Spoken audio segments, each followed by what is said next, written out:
You know, they say high school is where you make your best memories. But for me, it's where I almost didn't make it out alive. It started like any other school day. I was hanging out with JJ, my best friend, in one of the basement classrooms. Our school was old, and the basement was even older.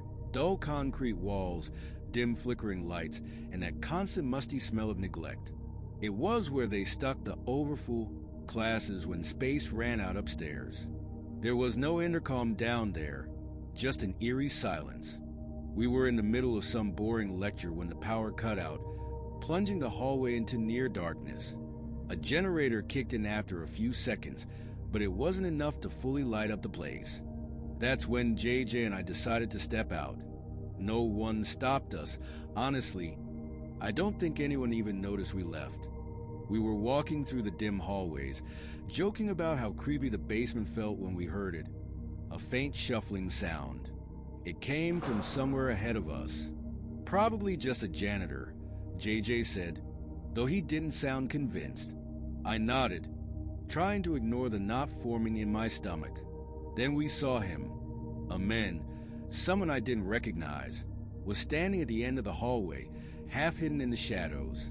He was tall, wearing dark clothes, and his face was hard to make out in the dim light, but what I could see didn't look friendly. "Hey, can we help you?" JJ called out, his voice cracking slightly. The man didn't answer. He just started walking toward us. We froze. There was something wrong about the way he moved. Slow, deliberate. "Let's go," I whispered. We turned and walked quickly back the way we came. But then the man started to run. "Run," JJ shouted, and we took off down the hallway, our footsteps echoing against the concrete. My heart was pounding so hard I thought it might burst. We ducked into the nearest bathroom and dove into one of the stalls, locking it behind us. JJ climbed onto the toilet to hide his feet, and I did the same. For a moment, it was quiet. Maybe he didn't see us come in. Maybe. The bathroom door creaked open. I slapped a hand over my mouth to keep from breathing too loudly. The man's footsteps were slow, heavy, as he entered the bathroom. And then he stopped right outside our stall. The handle rattled violently. My stomach dropped. He knew we were in here. The banging started, hard, relentless pounding against the stall door. It shook so violently I thought it might break. JJ mouthed the word crawl. I hesitated, but he was already moving, slipping under the partition into the next stall. I followed, my heart racing as I tried not to make a sound. We made it out of the stall and bolted for the bathroom door while the man was still slamming against the first one. Somehow, he didn't hear us, or maybe he didn't care. We sprinted back to JJ's classroom and banged on the door until his teacher let us in. "What are you doing out there?" she hissed. There's a man," I stammered. "He's got a gun." The words had barely left my mouth when the man appeared at the door. Through the narrow window, I saw him clearly now, a scruffy beard, wild eyes, and, yes, a gun in his hand. He jiggled the door handle, then pounded on the door with his fists. JJ's teacher acted fast, ordering everyone to the back of the room and pushing desks in front of the door. The man kept trying for what felt like forever, but eventually, he gave up and left. The police came not long after, evacuating the school room by room. We gave our statements, described the man as best we could, but they never found him. The school installed cameras and beefed up security after that. They even fixed the intercom system in the basement, but none of that erased what happened. Even now, years later, I can't go near dark hallways without hearing those heavy footsteps behind me or the sound of that stall door rattling. Sometimes, I wonder what would have happened if we hadn't made it out of that bathroom. But most nights, I try not to. They don't prepare you for moments like this in training. Sure, they teach you how to handle dangerous suspects, de-escalate tense situations, and treat injuries in the field. But nothing prepares you for the sight of a bloodied, terrified kid locked in a steel coffin. It was supposed to be a routine day. I was on patrol when the call came through, a lockdown at the local middle school. The dispatcher's voice was tense. A man had been spotted entering through the back door, someone who didn't belong. I arrived on scene within minutes. The school was eerily quiet. No panic screams, no running kids, just a heavy, unnatural silence. As I entered the building, I felt the weight of the situation settle over me. The fluorescent lights buzzed faintly above, and the long, sterile hallway stretched on like something out of a nightmare. The principal met me at the door, her face pale. "We've locked the classrooms," she whispered, "but we think he has one of the students." That hit me like a punch to the gut. I nodded and radioed for backup. Then I moved deeper into the school, my hand resting on my holstered weapon. I swept the hallways methodically, checking every corner, every shadow. My footsteps echoed loudly, the only sound in an otherwise oppressive silence. Then, faintly, I heard it, a muffled cry. It was coming from the lockers. I followed the sound, my heart racing. It was faint, almost drowned out by the hum of the building. I stopped in front of a row of lockers, my eyes scanning for any sign of movement. "Police." I called out, "If you're in there, make a sound." The cry grew louder, more desperate. It was coming from one of the lockers near the end. I rushed over and tried the handle. "Locked. Hang tight," I said. "I'm getting you out." I grabbed the bolt cutters from my belt and snapped the lock. When the door swung open, I froze. A boy, maybe 12 or 13, was crammed inside.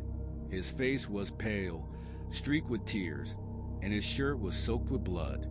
Knife wounds on his arms and torso told the story of his struggle. He stared at me, eyes wide with terror. "It's okay," I said as calmly as I could. "You're safe now." I helped him out of the locker, my hands shaking. He was trembling, barely able to stand. He's still here," the boy whispered. "Who?" I asked, my eyes scanning the hallway. "The man," he said. "He tried to take me. He said he'd come back." I radioed for an ambulance and back up again, my voice shaking. But before I could get more from the boy, a sound behind us made me spin around. Footsteps. At the far end of the hallway, a man in dark clothing bolted out a back exit. I didn't hesitate.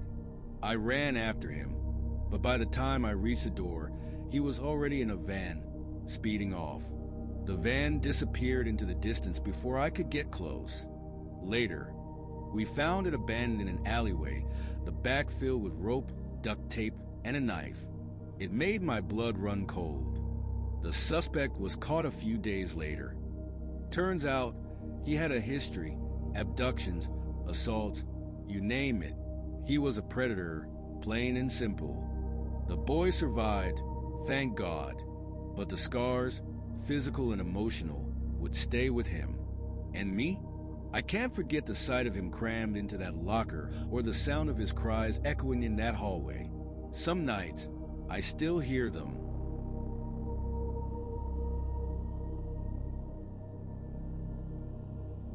You never think something like this will happen to you. Not really. You hear about it, maybe see it in a movie, but you never imagine you'll be the one trapped in a hotel room with a stranger hiding just a few feet away. It was supposed to be a quiet night, just me in a cozy hotel room in New Jersey. I was on a solo trip, looking to escape the chaos of life for a bit.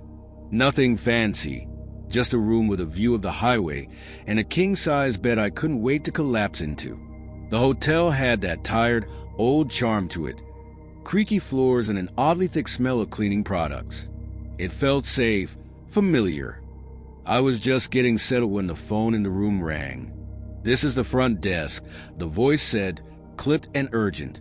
"We just issued a lockdown in the building. Please stay in your room, lock the door, and do not open it for anyone." I figured it was some precautionary thing, maybe a fire drill or something. but there was something off about the tone of the call. I hung up and sat down, scrolling through my phone. Then, just as I was about to forget about it, the phone rang again. "Hello?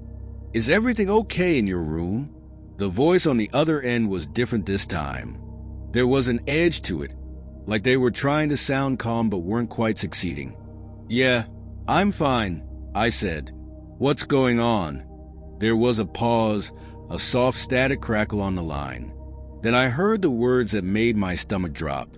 "There's someone in your room." I froze. My blood ran cold. "What?" I whispered, my throat suddenly dry. "We just received a report. There's someone in your room. Please check your closet or under the bed." I couldn't breathe. I was alone in the room, wasn't I? I scanned the room quickly. The bed, the dresser, the bathroom. Nothing. But then, I remembered the closet. I moved slowly, every step feeling like it took forever. My heart was hammering in my chest, the phone still pressed against my ear. I reached for the closet door.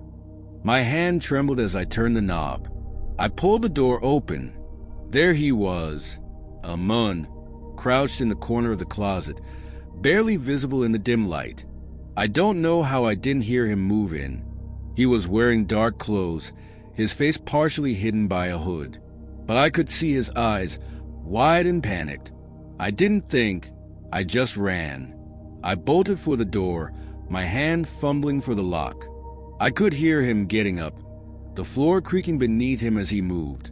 The phone fell to the ground as I yanked the door open and sprinted down the hallway.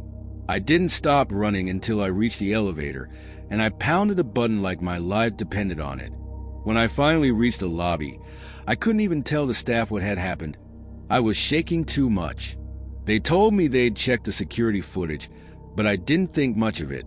But the footage told a different story. The Mun had entered my room almost an hour earlier, using a stolen key card.